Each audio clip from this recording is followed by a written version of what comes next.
I do have a couple things that I want to talk about today. And before we go there, I'm going to ask you, as always, is there anything pressing on your minds that you would like to mastermind around to help you in your business? Remember, this session is not for ask a coach questions, just for anyone that's a little newer here. So not like, where do I find this or how do I do this in command, but conversations that you're having with buyers and sellers, something that is going to really help move your business forward. Well, I have a question. I don't know if it's borderline ask coach or if it works, but happy to also skip it. But I submitted an offer on Saturday on a property, and the MLS details everything set that they want to do 1 week of showings before they review the offer, but my client, or any offers, but my clients were really excited about submitting, being one of the first. So we did. And I guess now I'm just navigating kind of strategy about not being pushy or too annoying, because the agent very clearly said they allow for 1 week of showings, but at the same time wanting to stay kind of in the loop. And so I'm kind of trying to figure out how often should I check in, as a text or as a call? Or that's a really good question, Mark, and I see your hand. I'll come to you in a moment. That is a good question, because there's different schools of thought. Some people want to be the first because they think if they get it in there, then, maybe they'll love it so much and they'll take the offer. So we need to really work with our clients to help them understand, if they've put it out into the public that they're going to show for a week, they're going to show for a week. And so really, we want to encourage our clients, in my opinion, to come in later, right? Not necessarily last, but definitely not in the beginning, because now they have their offer to compare to other things coming in. So now essentially, and this is how you could explain it.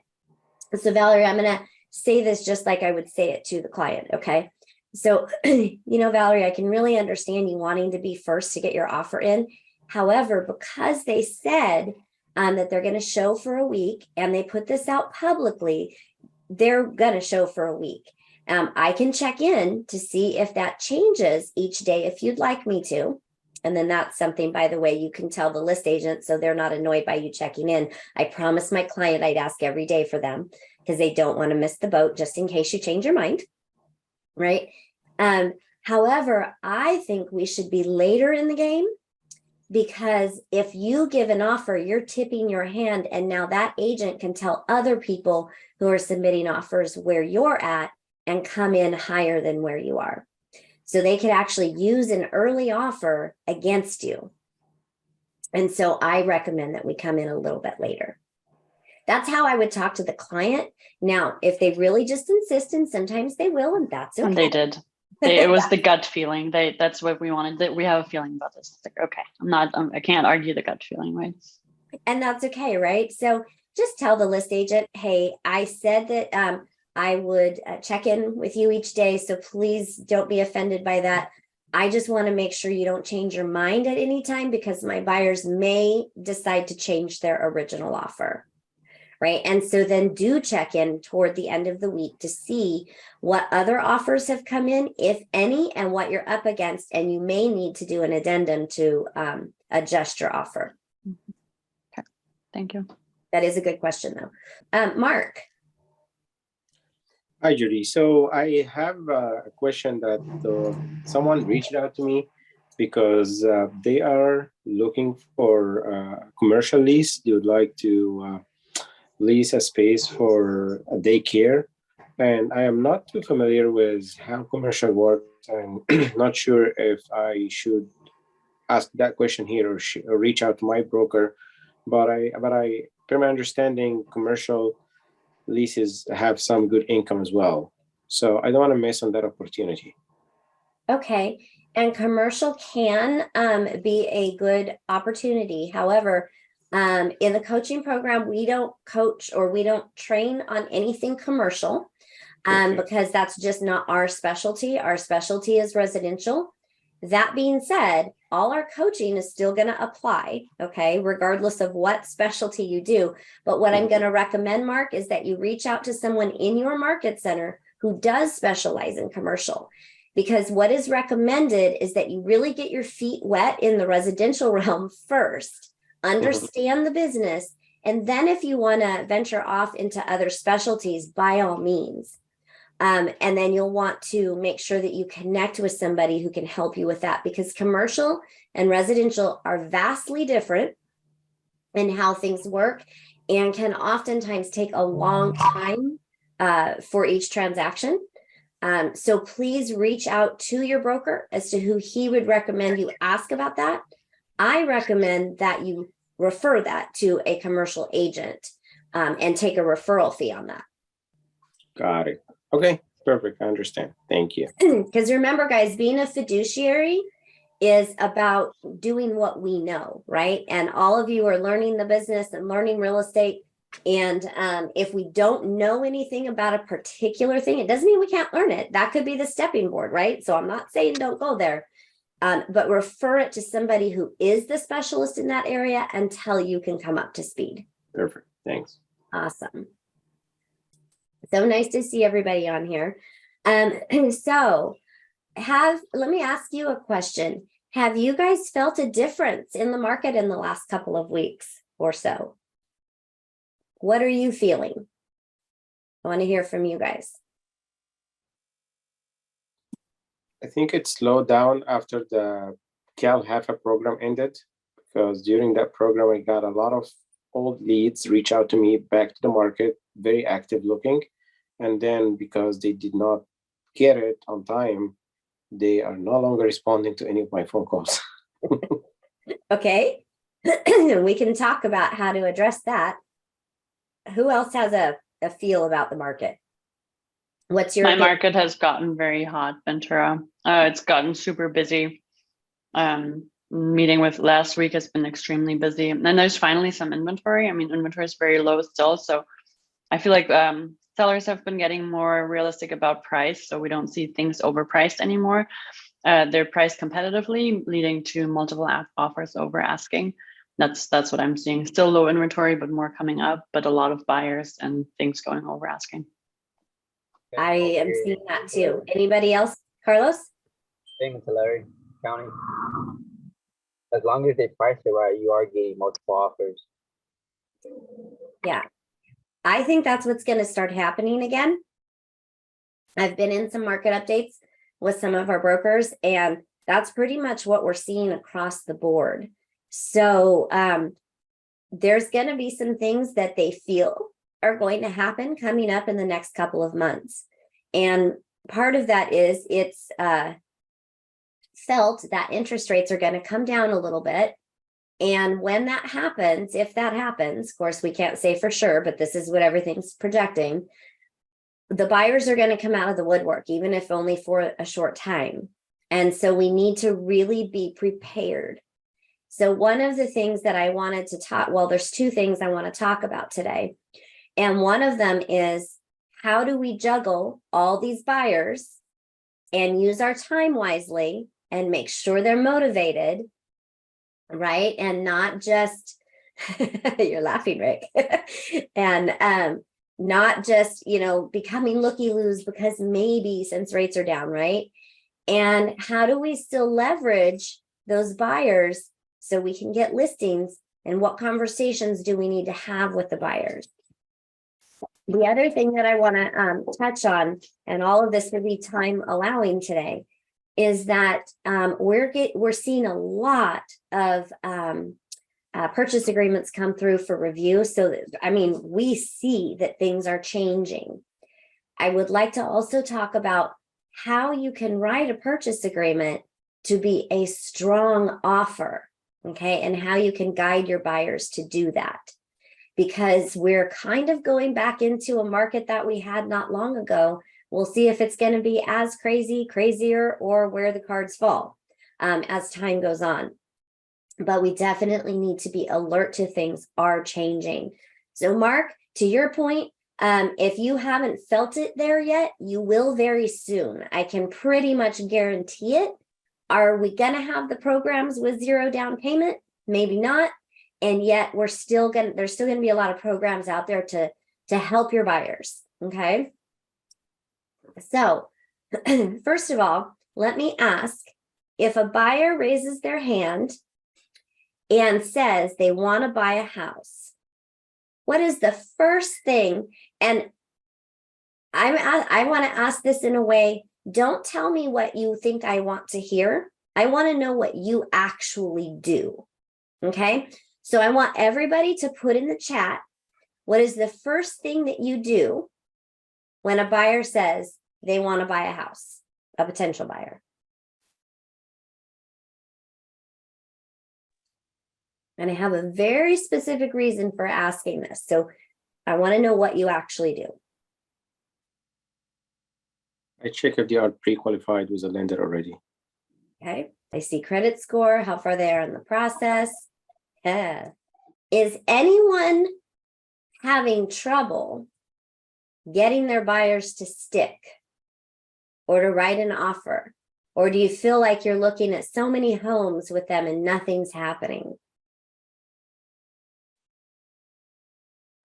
I had one of those. I have the same thing, but it's more specific. What's more specific? Okay, yeah, excellent. Maybe other people have gotten through this, but okay, so they're interested, but when it comes time to bringing them to the mortgage lender or getting all the documents needed to get them from pre-qualified to pre-approved, that's where things start like, Okay. yeah. Okay. First of all, we have to remember, it's not our job to know their credit score. It's not our job to gather documents. That's the lender's job. Okay, that's their lane. Our lane, many said it here, is ask them if they've talked to a lender yet. Have they been pre-qualified? That's the only thing we're concerned with, okay? And the reason I'm bringing this up today, this whole set of conversation, is because I'm hearing and seeing a lot of different things. So to be absolutely clear, everybody's doing a great job, and I want to give you some direction and some best practices that will help be able to convert some of these buyers or potential buyers to actual buyers in contract. Okay. So first of all, remembering our lane, right? Because we have a whole team of people that we work with, our lenders, our escrow, our inspectors, etc. right? So our lane is simply to ask if they've been pre-qualified. Keep in mind, a buyer may not want to share that information. That's very personal information that they may not feel comfortable sharing with us as agents. But they will be comfortable sharing it with a lender who deals with finances and people's finances all day long. Okay, does that make sense? So if we're asking questions that the lender should be asking, we might be shooting ourselves in the foot and we might turn some people off. Now, does that mean we've never asked a buyer a question about something? No, but the best practice is to give that to the lender, okay? Secondly, whatever that answer is, do you guys all remember we have a buyer lead sheet in the PC toolkit? We have questions that we should be asking every single buyer as soon as they say they're interested in buying a house. Is anyone doing that as a regular practice? Awesome, a couple of you are. Here's the thing, and I shared this with somebody recently. I had a coaching call with somebody a while back. It was a few weeks ago, and they were really frustrated because they were stuck. They had all these buyers they were working with, and nothing was happening. And so I stopped and I said, okay, so pretend I'm the buyer. I just told you I'm interested in buying a house. Take it from there. What do you do next? And so I listened and we did this conversation for a couple minutes.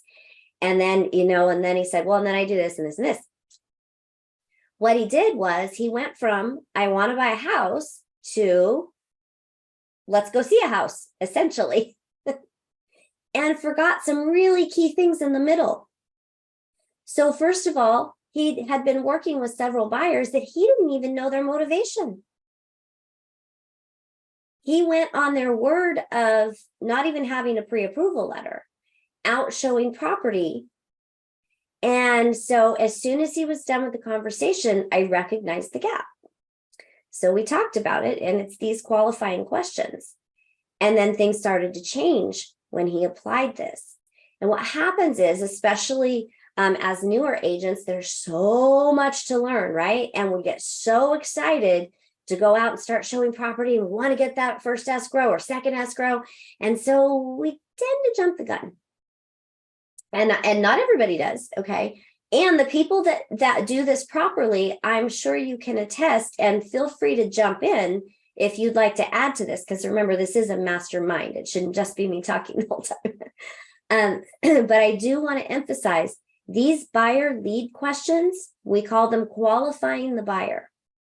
So this is qualifying the buyer from an agent's point of view, right? Are you able, ready, and willing to buy a house? Ready and willing isn't good enough, right? They have to also be able. And so asking these qualifying questions is going to help us know their motivation. When we ask, when do you need to be in your next home? And they say, I don't know, sometime next year. Versus, oh, I need to be there in 60 days because I just got a job transfer. Which buyer do you want to prioritize? Right, Valerie? Yeah, I want to add to that. I just had that experience too, how important it is, because especially what you just said, the last question, when do you need to be in your new home? So I did a buyer presentation on Friday and everything was going amazing, but I did prepare a really nice kind of like checklist with the most important questions. And I was just like casually like, oh, I think we've touched on most of these, but let me just have a quick look at it. And one of the questions that I had forgotten to ask was, what's your timeline? And I come to learn that the timeline is they really want to have a house by August. And that in my market is that's a very defining, timeline. That's not a lot. I work with a lot of people that are casually looking. And so that was a really, really important key piece of information that was kind of changing how I approach things, because that means now that I'm really starting to work hard for them. And then also for me, because I always come with the mindset from the investment perspective. So I kind of have my own favorite properties, and I feel like everyone probably has that. And really to just sit there and listen to what exactly they're looking for. Why, like how many, they don't want an open floor plan because their kitchen gets really messy and they hate for people to see their kitchen when they walk in. So they want a separate kitchen and stuff like that. I love open floor plan. I feel like everyone is always so biased to what they like themselves. So I've really tried to get even better at listening to their needs. I love that. Thank you for sharing that. So we really want to make sure that we're sticking with the basics, right? I don't care how long we've been in this business. I don't care if it's 5 days, months, years, 25 years, right? We've got to stick with the basics. Remember, success leaves clues, and models are there for a reason. And if we try to jump the gun, we could end up working with somebody who's not even qualified or ready to buy till their kid graduates from school next year, right? And yet they sound excited about buying a house, so we want to start working with them, and we wonder why they don't want to write an offer on anything. It's because we haven't asked enough questions. Okay, now beyond that, what is your goal at the end of a qualifying question conversation? Set the appointment for the next time you're going to talk. Exactly. Set the appointment for a buyer consultation if what? They want to buy in the next 3 to 6 months. Okay. I would say if they want to buy in the next 2 to 4 weeks. If they're 2 weeks or sooner, that's an A buyer, right? 2 weeks to 2 months is a B buyer. So there could be something to be said for having a buyer consultation for a B buyer, for sure, especially if you want to build rapport. But anybody that's 2 months or more, I wouldn't set the appointment for the consultation. I'd set the appointment for, just as you said it before, Anthony, for the next time you talk. right? So you're going to check in with them in 4 weeks or whatever it is, and then put a task in command and make sure that you do, right? Because the key here is if all things point toward going back into a crazy market. Hello, Miss Kate. I love when you come say hi. And so sorry, I didn't want to stop your flow, but I heard your voice and just had to say hi. Aw, I love it. Hey, guys. Anyway, if all things point to the market that it looks like it is, we're going to go back into multiple offers. Okay. So we don't want to be wasting our time with buyers that aren't serious. We're going to have to use our time wisely. Okay. So make sure we're asking those questions. Then we set an appointment for the buyer consultation, unless they're not able, ready, and willing yet, right? Then it's a follow-up appointment. And at that buyer consultation, what should we be doing? Setting expectations. That's one of the things, absolutely. Setting expectations for 2 specific things. What are they? For the home buying process, like maybe we may have to put in multiple offers. Maybe we're going to get beat out a few times, and then setting the expectation of working with me. Exactly. Because remember, buyers don't say jump and we say how high, right? We have a life by design, not a life of chaos. So we set expectations about when we'll return calls, when we're available, not 10 o'clock at night, right? Because remember, we teach people how to treat us. Nothing can happen between 10 o'clock and 8 a.m. or 7 a.m. or whatever time you start your morning, right? Okay, so we set expectations about the market. We set expectations about how we work together. What else do we do at a buyer consultation?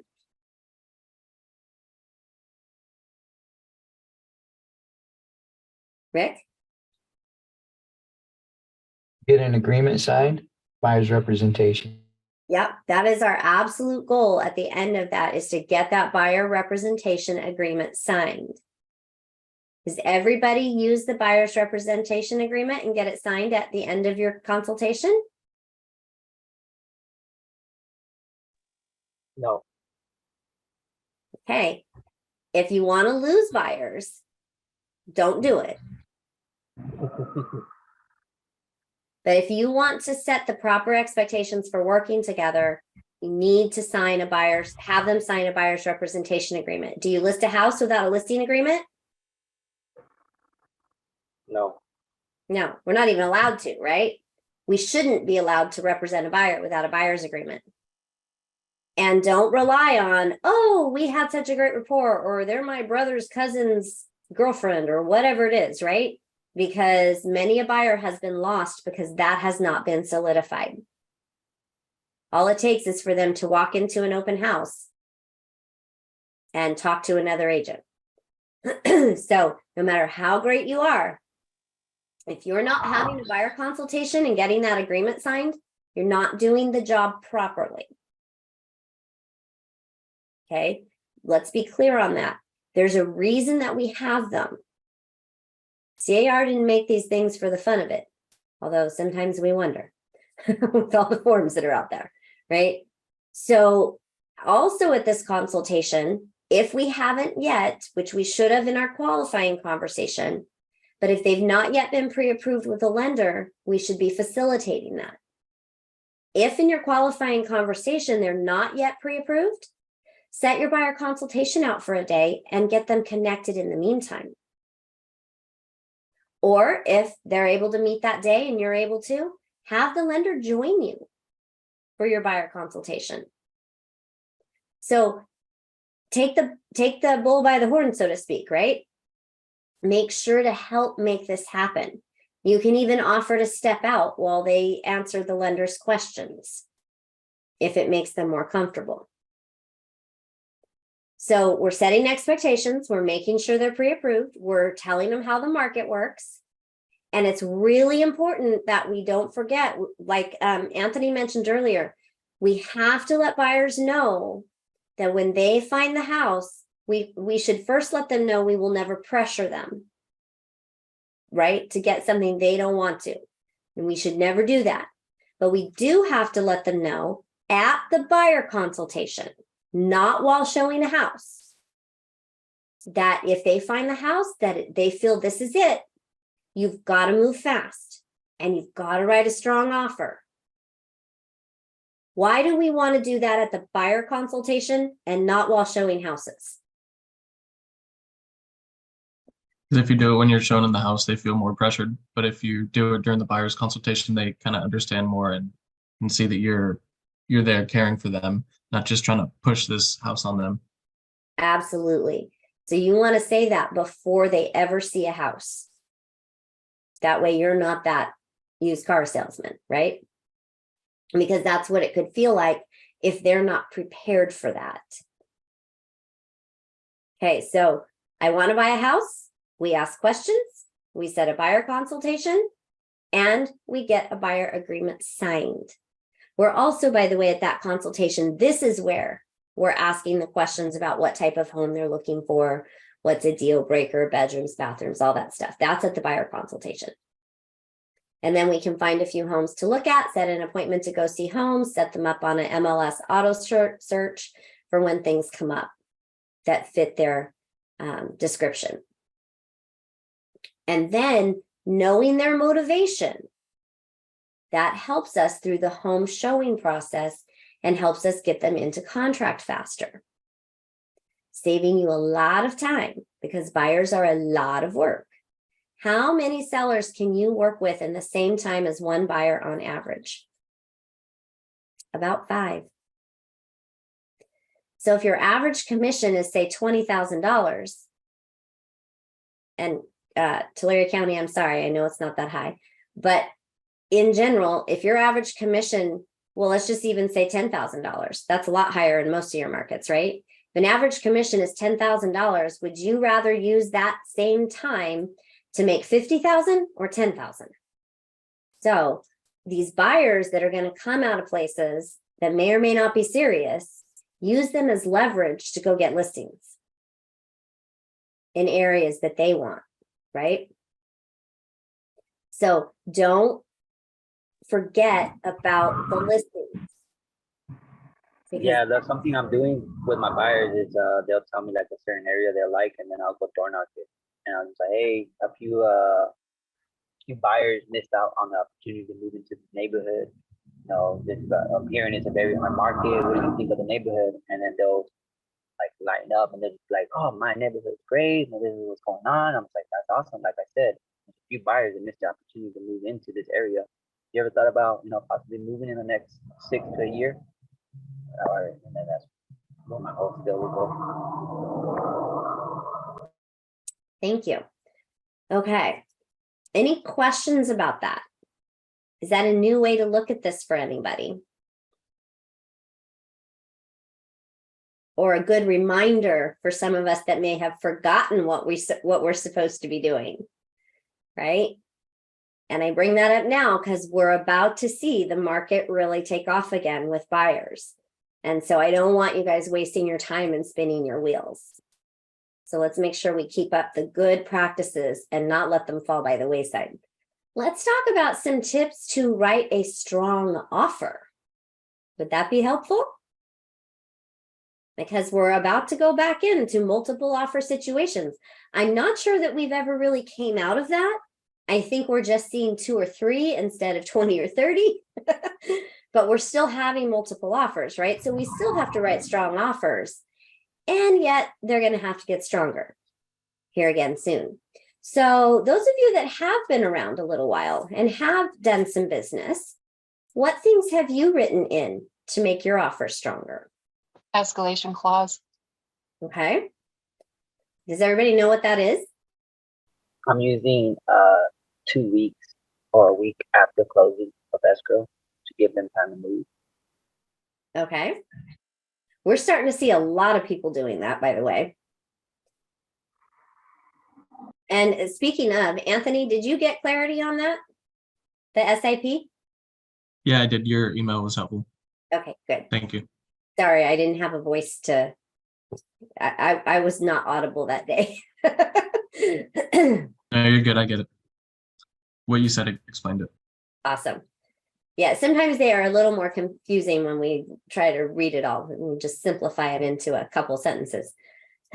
So, okay, so seller in possession could be something, escalation clauses, what else? Reducing the timeline for contingencies. I would recommend speaking to your lender before doing that. Your lender and who else? I give up, tell me. TC. If you're gonna shorten your inspection contingency, who should you be talking to? TC. Who else? The inspector. The inspectors.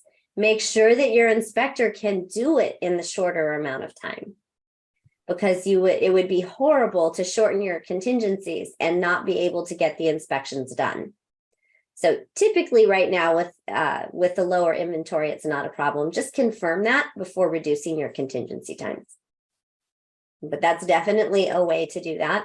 What are some other things that you can do? Depending on the type of loan, you could add money to the cost, like if it's a FHA loan, and so that your client can get the rate brought down through the seller's payment for the home. It's usually not a big deal, and they'll do it. You could, except that that was more coming out of the multiple offer situation. Oh, you're just talking about, yeah, okay. We're talking about, so that is though, I know what he's talking. Does everybody understand what he's talking about there? Because that is a way to have a seller not have to reduce the price of their home and help the buyer get a lower rate, and it saves both the buyer and seller money. So it is a win-win negotiation. Okay. What other things can you do? I like to show more proof of funds, especially if there's any potential work to be done, because I think we're back in a market where sellers don't appreciate any requests for repairs. And especially with FHA, like I've had an offer that I submitted with a low down payment, but I showed a lot of proof of funds to say, this is by choice, this is a financial decision for her to submit this low. She has the money. She's not back against the wall kind of situation. That's an Just to excellent ease that. idea. Excellent idea. And I would like to clarify on if you're putting an offer in for VA or FHA, it really helps if you can reduce the contingency timeline even to 10 days, because then a lot of times a seller is hesitant because they feel like it might not work out. And if you shorten that contingency, then they'll know sooner rather than later and can go on to the next one if need be. Just kind of helps. I always try to do that for my buyers. That is a good idea. Keep in mind now, FHA, and I don't have the details, so this is a question for you to reach out to your local market center preferred lenders. But there are programs now with FHA where an FHA offer can actually be as strong as or better than a conventional offer. I know I recently heard about that in a team meeting in one of the market centers down south. Again, I don't have the details, but FHA has made some major changes that is strengthening the power of an FHA loan. So reach out to your lenders to ask about that. Okay, what about an increased earnest money deposit?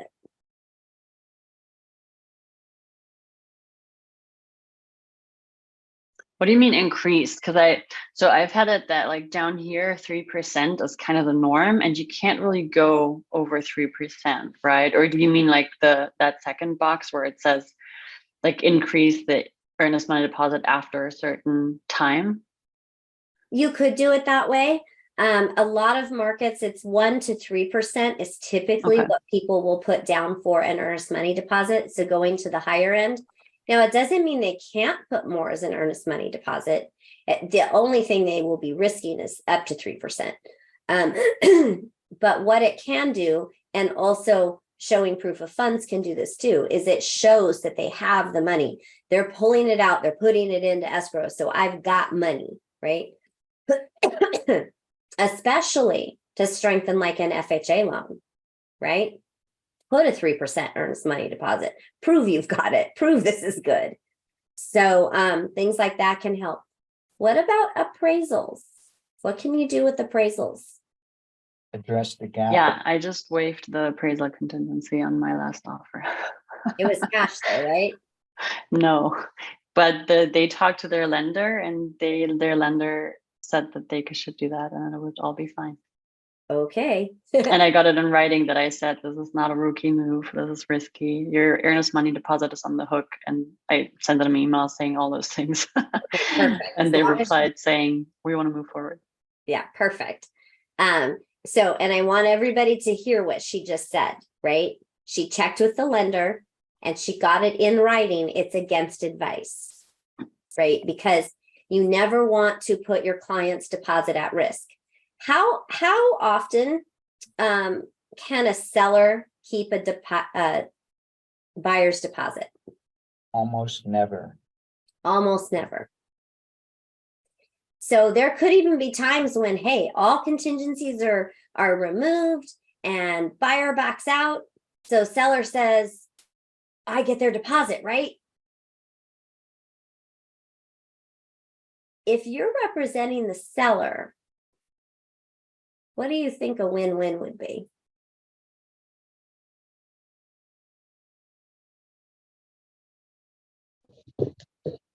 Keep the house, keep the deposit. Well, that's a win, not a win-win. Okay. So just because a seller might 50-50. doesn't mean they should, right? Because there's paperwork that has to be done.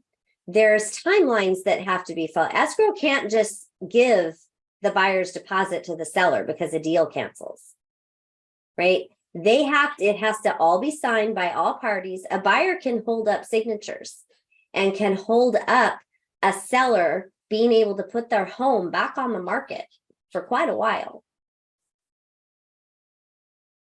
So a win-win negotiation might be, well, Mr. Seller, you may be able to keep their deposit, but how much money are you going to lose if we can't put your house back on the market for another 10 days? We could be almost halfway through another deal if we just go ahead and release the deposit back to the buyer and start again.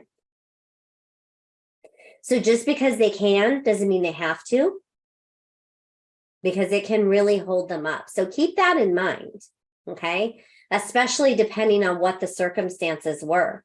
Was it a lender that told them to remove the loan contingency and then something popped up that was out of the buyer's control? We don't necessarily want to penalize somebody just because we can. Okay. Most of the time, the buyer's going to get their deposit back, but they do have to know that it's at risk. And removing an appraisal contingency and a loan contingency are very dangerous unless you have lender's approval. And even then, what Valerie did was perfect. It was in writing against her advice. But of course, she'd go ahead and do it because that's what her buyer was telling her to do. As long as they understand the risks, that's okay. But if you are not sure they understand those risks, you don't ever want to do that, okay? Because anything goes wrong and they could potentially lose their deposit. So when I say, what can you do with an appraisal? Yes, removing the contingency may be an option, but what's a better option?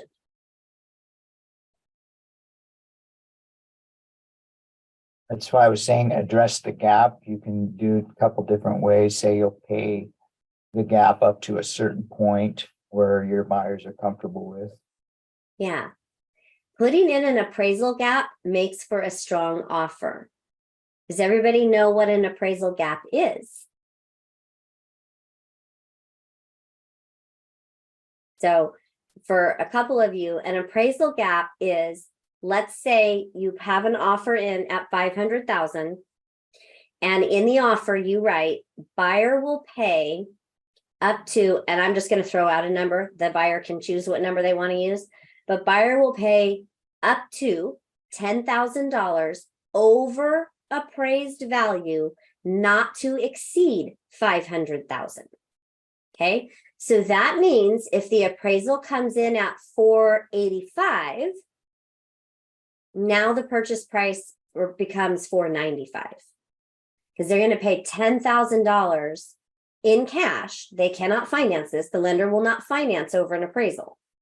So they're going to pay $10,000 over in cash. Now, let's say the appraisal comes in at 495.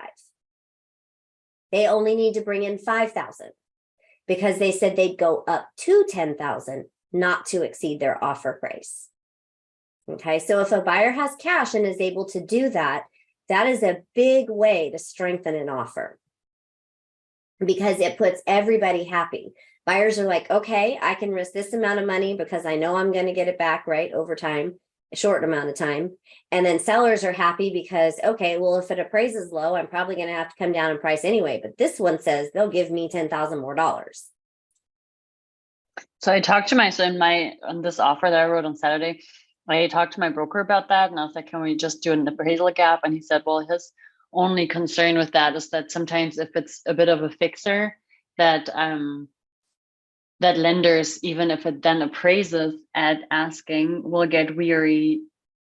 Well, yeah, his argument was that lenders might not like it because you write it in the body of the contract, and kind of like how you don't want requests for repairs necessarily viewed by the lender. Does that make sense? I understand what they're saying, and we did it through the whole 2-year craze with no problem whatsoever from any lender. So I'm not sure if he understood either what you were asking, or maybe he was talking about something different, because that was a big way that we got offers accepted during 2021 and 2022. And it never presented a problem with the lender. Because what happens is the lender doesn't care what it appraises for. They only care that they will not loan over the appraised value. So in the scenario we just talked about, if it appraises at 485, the purchase price can still be 495. It's just that the buyer's going to put $10,000 in cash because the loan can't exceed the 485. Does that make sense? So I'm not sure what he was talking about, unless he was worried about it being a true fixer-upper, but in which case it's either not going to appraise, or somebody would have to pay for the repairs so it appraised. So any way you look at it, it shouldn't be a problem. And it doesn't mean, it could come down to a place where now it appraises $50,000 low. We actually had that happening at that time, right?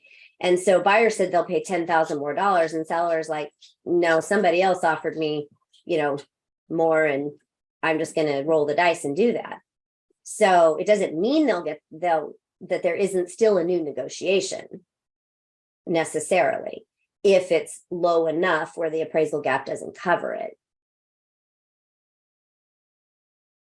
Does that make sense?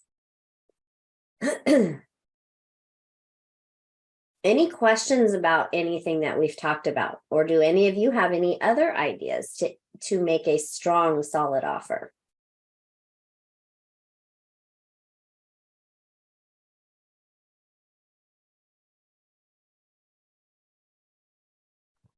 Maybe having conversations with the listing agent. I feel like that was in this case. So there are going to be a million offers because it's priced really competitive and there's nothing on the market at that price right now. And I called him, I saw the property coming up, and I called him the day before it even went live, and then just kind of followed up with him and just emphasized, like, telling a story, because I feel like, we can't do love letters anymore really, but you can still tell a story. And he really wanted to know if they were, if they were willing to close, if they were going to cause any problems. He said the sellers would prefer an owner occupant over an investor that rents it and just fixes it up or flips it. But are you up for it? And just kind of advocating, is that a word? For the buyers. Absolutely. Asking questions of the list agent is the very first thing you should do before you ever sit to write an offer. As a matter of fact, that's also, just so you guys know, any of you that have not written offers yet, and you know we need to look at them before you submit them to your client to sign, that's a good reason to give you time, right? Okay, now that you want to write an offer on this, great. What we're going to do is I'm going to go back to my office or wherever you're going to go, right? You're going to call the list agent, have a conversation, find out what's important to the seller, write it up, and then send it to you to sign. So that gives you ample time to do all of that. And that should be the very first thing that you do. Yeah, one of the things that I do when I ask if there's been offers already, and if there is, I'll ask, well, what is the price to be, or what do you feel like is more price, so I could be competitive. And then they'll tell me, oh, well, the offer that we have now is 10,000 over, and that will tell me if my client is willing to go at 10,000. So I'll have that conversation with my client, like, hey, how high are you willing to go over? And if he says, oh, okay, well, I only want to go to 10,000. So whenever I talk to the listing agent, she tells me, oh, we already have an offer at 10 or an offer at 12 over. I'm just like, okay, we already know that we're wasting our time here. Just move on. Yeah, that's very true. You don't want to waste your time. But what other things could be important to a seller besides price?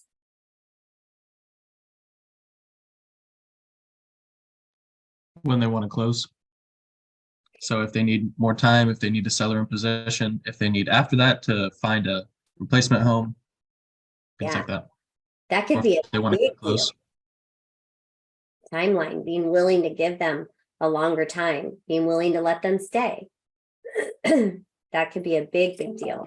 And that's exactly what I did with this offer that I just wrote in yesterday. I asked, I was like, and just the listing agent told me, she goes, well, one of the things we're really looking for is time for us to like move out, hold on to the possession of the property after the close of escrow to give them enough time. And I was like, so I talked to my client. He's like, we'll give them 2 months. I don't care. It was like, as long as we get the house. So I pass that along to the selling agent. She goes, well, we don't need that long, but no, it will be stronger offer if you wrote that in. So I was like, all right. Awesome. Yeah, so there's all kinds of things that we can do. So be alert. Ask other agents that you see getting offers accepted. What did you do? What did you write in your offer? Right? Bring those things when we have those discussions and share them, because sometimes somebody comes up with something very clever outside of the box we may not think about. I mean, I've heard people say they're going to give them their firstborn child. I mean, that's an exaggeration, but Rick? I was just gonna say on this VA loan that I have in escrow right now, we found out as we were putting the offer in that the lady was on a tight timeline to move, and we offered to help her move, and that ended up being a huge deal to her, a really big deal. So and speaking to the listing agent is number one. You're absolutely right, and see what's important, and always come from a place of I don't know, just always remain teachable and try to learn from, because we're all fairly new here, and I don't know, get your name out there in a positive way. But yeah, little things like that can really, really go a long way. Yeah, absolutely. All right, guys. Well, good discussion today. Hopefully you've gotten some good tips and reminders about working with buyers, because we want to make sure that you're using your time wisely, especially because you could work with 5 sellers in the space of 1 buyer. So we don't want that to take any longer than it needs to. And buyers are great too, right? We're not saying don't work with buyers, obviously, or we wouldn't have had this whole conversation. Just be mindful of your time and don't waste your time. Okay. So what are the steps? I want to buy a house. What's the first thing you do? Buyer lead sheet. There you go. What's the second thing? Show them houses. No, just play. Okay, Carlos, what's the second thing? Set a buyer's consultation. Okay. And ask important And questions. get what signed? BRE. Okay. And then you get to do what? Show them houses. Show them Or how. see if they've been pre-approved first, and then show them houses. One Well, thing yes, that but- I like to use when I talk to them to get them to talk to a lender is I tell them, I'm okay with showing you houses, but I just don't want to show you a house that is out of your price range and then you're in love with that house. So now moving forward, whenever we start looking at other houses, you're gonna keep, comparing it to the one that you were in love with, which is like way out of your price range. So that's what I use. That is a good thing to say for sure. But should we ever show a buyer a house that's not pre-approved? You know, No, You we get really, one freebie. yeah, you can give one freebie if, yeah, that's why I always do one or two. But for me, honestly, like I don't know who it was. I think it was Mark or somebody was saying that whenever they speak to buyers and then you tell them to like try to connect them to a lender, they like to shut down. And I've experienced that, which is why I like to show one, maybe two properties, so that way they gets them eager, like, okay, look, this is a property I could possibly get, and that's what gets them wanting to talk to the lender. but that can also backfire on you because that could be wasting your time. If somebody's backpedaling about talking to a lender, there's probably a reason. So we want to look into that. So make sure that you're asking the qualifying questions, because here's where you should never even give one freebie. If you've not asked all the qualifying questions on that buyer lead sheet, you should not be showing a house under any circumstances, because you know nothing about this person. Nothing, right? It doesn't matter if you know how many bedrooms and bathrooms they want. That's a moot point if they're not at least pre-qualified, let alone pre-approved. Okay, so you earn the right to show one freebie so long as you've asked the qualifying questions, and based on those answers, you feel confident that when they're pre-approved, they're going to move forward. But if the answers to those questions leave you with questions about their motivation, they don't get a freebie. Okay. And what type of home, if you're giving that one freebie, what type of home should it be? Vacant. Vacant. Because it's absolutely unfair to ask a seller to pack up and leave and put away the dog and pack up the kids and all that other stuff to show a buyer a house that you have no idea if they can purchase. That's just wrong.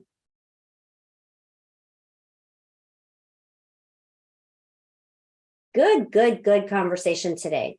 So hopefully this gave you guys some tips, some tricks, some reminders. Sometimes we tend to lose the basics sometimes. So hopefully it's helpful, and looking forward to seeing all the business that's going to be coming your way here pretty soon. Any last thoughts, comments, questions before we go, Mohammed? Okay. Thank you. You're welcome. I will say goodbye. Have a great day, everyone. Thank you. Goodbye.